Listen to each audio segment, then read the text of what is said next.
नमस्कार बच्चों, मैं राम ज्ञान यादव, हिंदी शिक्षक। बच्चों, हम लोग वो रचना के आधार पर वाक्य भेद पढ़ेंगे जो हमारे क्लास 10वीं के व्याकरण भाग से है। इसको हम लोग आज पढ़ेंगे और समझेंगे। वाक्य भेद रचना के आधार पर।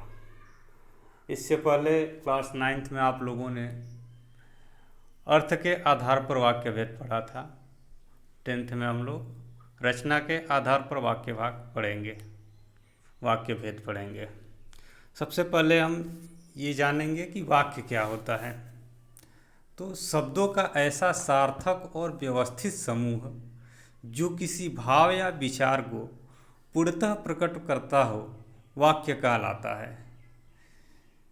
जैसे गौरव पत्र लिखता है, यह शब्दों का यह समूह अपेक्षित अर्थ प्रदान कर रहा है, अतः यह वाक्य है। कर्ता और क्रिया पक्ष के अनुसार वाक्य के दो अंग होते हैं, एक होता है उद्देश्य और दूसरा होता है विधेय। वाक्य में जिसके बारे में कुछ कहा जाता है उसे उद्देश्य कहते हैं। जैसे पिछले वाक्य के उदाहरण में हम लोगों ने देखा था, गौरव पत्र लिखता है। तो यहाँ हम लोग बात कर रहे हैं गौरव के बारे में। क्रिया किसके द्वारा की जा रही है? गौरव के द्वारा। तो यहाँ जो गौरव है वह उद्देश्य है। जैसे उदाहरण भी दिया है, आप लोग देखेंगे, बिजली चम चम चमक रही है। यहाँ उद्देश्य जो है वह होगी बिजली। बिजली के बारे में बात की जा रही है, कर्ता जो है बिजली है। बच्चे शतरंज खेल रहे हैं। इन दोनों वाक्यों में हम लोग देखेंगे तो पहले वाक्य में बिजली के बारे में बात की जा रही है, यानी कर्ता जो है वह बिजली है, और दूसरे वाक्य में बच्चे जो है वे कर्ता है। तो जो भी कर्ता है वही उद्देश्य है। तो ऊपर के वाक्यों में बिजली और बच्चे उद्देश्य हैं, क्योंकि इनके विषय में कुछ कहा गया है। तो यह स्पष्ट है कि जिनके विषय में कुछ कहा जाता है वह वाक्य के अंग के अंतर्गत उद्देश्य होता है। विधेय, दूसरा अंग जो है वह है विधेय।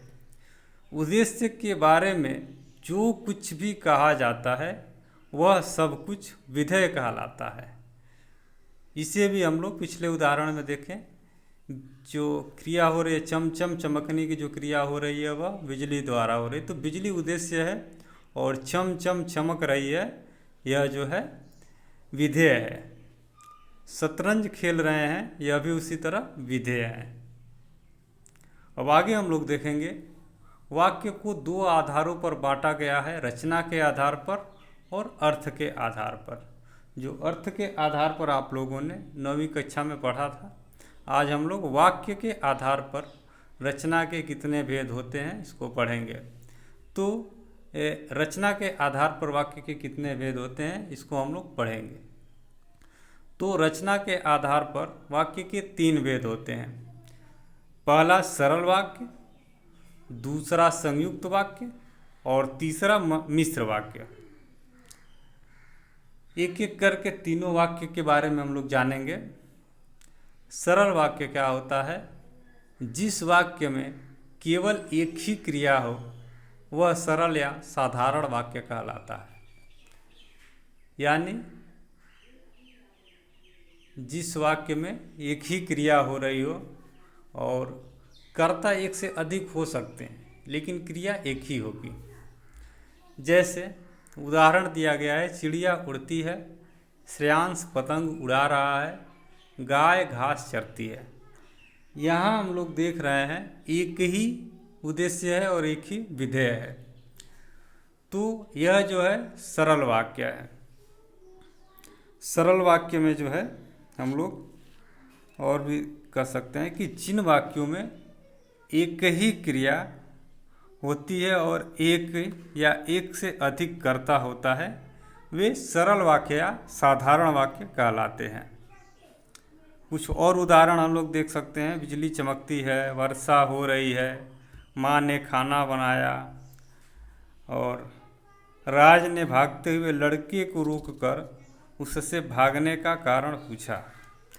यह भी जो है बड़े बहुत बड़ा वाक्य है, फिर भी जो है सरल वाक्य के अंतर्गत आएगा, क्योंकि उसके मेन जो क्रिया है वह पूछने का है, क्रिया कारण पूछने का है। बाकी सब जो है सहायक क्रिया है। सहायक क्रिया बीच में आ सकती हैं, लेकिन मुख्य क्रिया जो है वह एक ही रहेगा सरल वाक्य में। और कर्ता एक से अधिक हो सकते हैं, जैसे राम और मोहन ने खाना खा लिया। यहाँ कर्ता दो है लेकिन क्रिया एक ही हो रही है, खाना खाने की। तो इससे जो है हम लोग स्पष्ट कह सकते हैं कि कर्ता एक से अधिक हो सकता है सरल वाक्य में, लेकिन क्रिया एक ही होती है, और उसे हम लोग सरल या साधारण वाक्य कहते हैं। दूसरा हम लोग देखेंगे संयुक्त वाक्य क्या होता है। संयुक्त वाक्य जो है जब दो अथवा दो से अधिक सरल या साधारण वाक्य किसी समानाधिकरण योजक और एवं तथा या व अथवा लेकिन किंतु परंतु आदि से जुड़े होते हैं तो वह संयुक्त वाक्य कहलाते हैं। समानाधिकरण अव्यय क्या होता है, पहले हम लोग थोड़ा इसको भी जान लेंगे। जिन पदों या अव्ययों द्वारा मुख्य वाक्य जोड़े जाते हैं उन्हें हम लोग समानाधिकरण समुच्चय बोधक अव्यय कहते हैं। समुच्चय बोधक अव्यय दो प्रकार के होते हैं, समानाधिकरण समुच्चय बोधक और व्यधिकरण समुच्चय बोधक। तो जो भी समानाधिकरण समुच्चय बोधक से जुड़े होते हैं वे होते हैं संयुक्त वाक्य। जैसे में जो, की, तथा, एवं, और, या, वा, अथवा, ये सब जो है समानाधिकरण समुच्चय बोधक अव्यय है। तो जो भी जो है दो या दो से अधिक सरल वाक्य इन योजक अवयवों से जुड़े होते हैं वे संयुक्त वाक्य कहलाते हैं।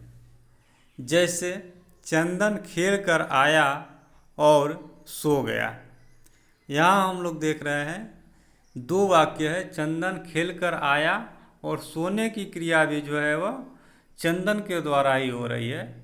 तो यहाँ जो है दो वाक्य हो रहे हैं और इन दोनों को जोड़ने का काम और कर रहा है। मैंने उसे बहुत मनाया परंतु वह नहीं मानी। यहाँ जो है परंतु से जुड़ा हुआ है, तो ये सब संयुक्त वाक्य के अंतर्गत आएंगे। कम खाया करो अन्यथा मोटे हो जाओगे।